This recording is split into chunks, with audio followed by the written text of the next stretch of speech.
What's up, everybody? This is Whiskey in the Six, number 61.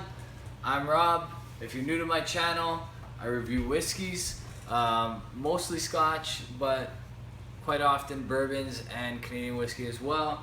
I'd like to get into doing some Indian whiskey and otherworldly whiskeys, but just haven't gotten around to it just yet. I have a review for you today. It's the Glenrothes Select Reserve. Okay, so I'm gonna pour this out into my new Norlan whiskey glass. Okay, you'll be able to see it a little bit better when there's whiskey inside.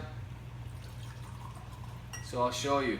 I kind of want to do a side review on this as well. Norlan whiskey glasses are a new product. They were designed in Iceland, and as it says in the back, refined in Scotland. So if you have a look, I'm not sure if the camera picks that up, but basically there is a tumbler shell and a tulip glass inside.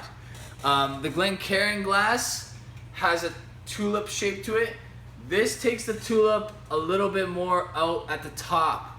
Okay, there are pegs inside that kind of give it a, like, something to do with the aromatics of it. I haven't read all the details about the whiskey, but based on all the research that they've done, this Norlan company, Norlan, Norlan, they believe that their product is going to revolutionize whiskey drinking, that it makes the whiskey taste at its optimal quality. All right, is it a good glass? I had a chance to sample it last night. It's a very good glass. They are not cheap.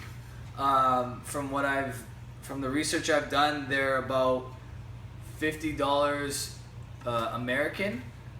So if you're Canadian, that's going to cost you a little bit more, probably around $65, $60. Okay, so not cheap, but really when you look in regards to like comparison, the Glencairn glasses are up there as well. This comes in a set of 2, so you're paying basically 25 American a glass. That's not cheap. These were a gift. My brother-in-law Martino bought them for me, and I'm glad he did, because they are super light. They do all the good things that a Glencairn glass would do, and I do find that nosing whiskey seems to be a bit better.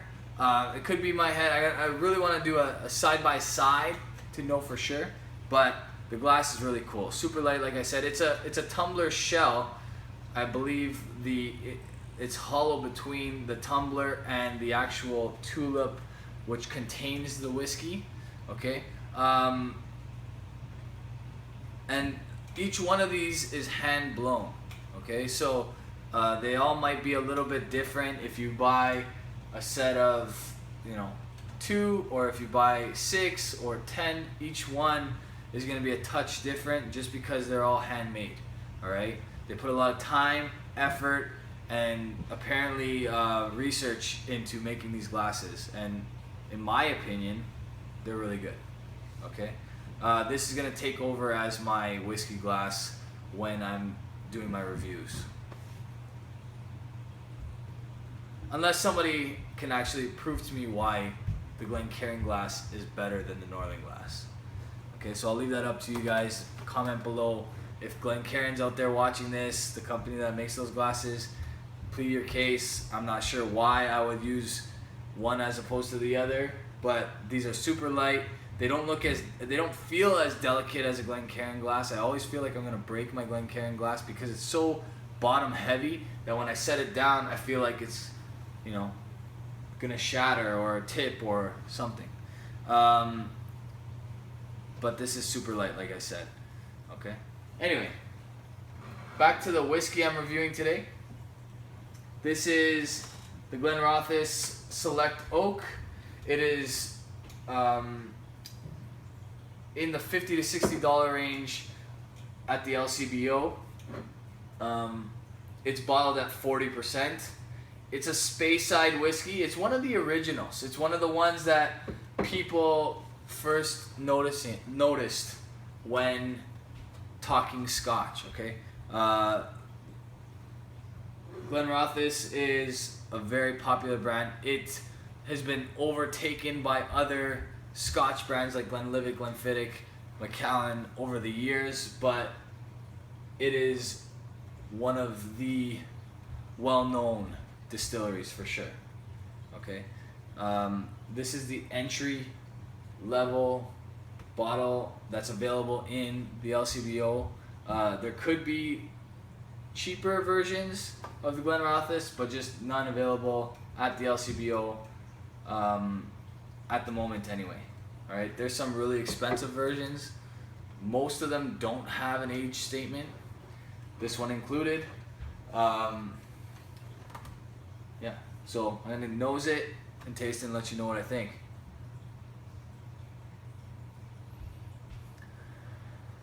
Okay, it's a full-bodied smelling Scotch. You get a ton of vanilla, a ton of fruit, oranges. I had a beer today. I can't remember what it's called. It had a ton of orange in it. Like it was actually made that way. That's what I'm picking up on the nose. Probably because I had that not that long ago. But I'm picking up orange on this.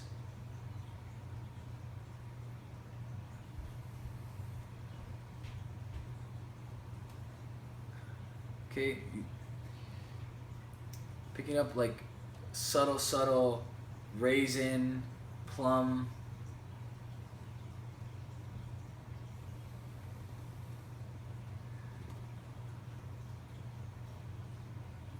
Maybe some cinnamon sticks. Okay, on the palate.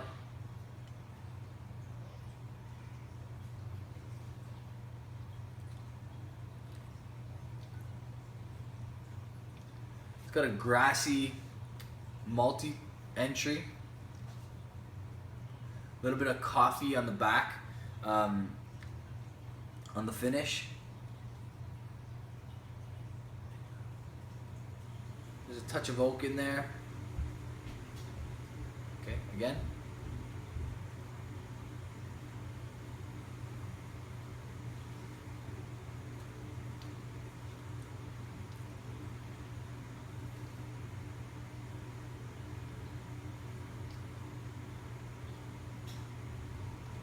Little bit of cocoa, coffee combination. It's good stuff. I had Glenrothes a long time ago. Probably one of the first Scotch whiskeys that was offered to me. At the time, I remember not liking it very much, but that was because I was very new to Scotch. But this is good stuff, and at a decent price.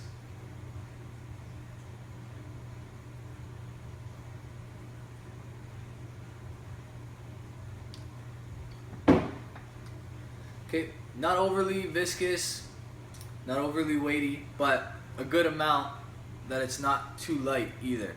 Okay, it's not Glenlivet 12 light. I don't mean to pick on Glenlivet 12 a lot, but it tends to be the go-to in comparison when you talk about this price range. Okay. Overall, good stuff. That's a solid B+ for me.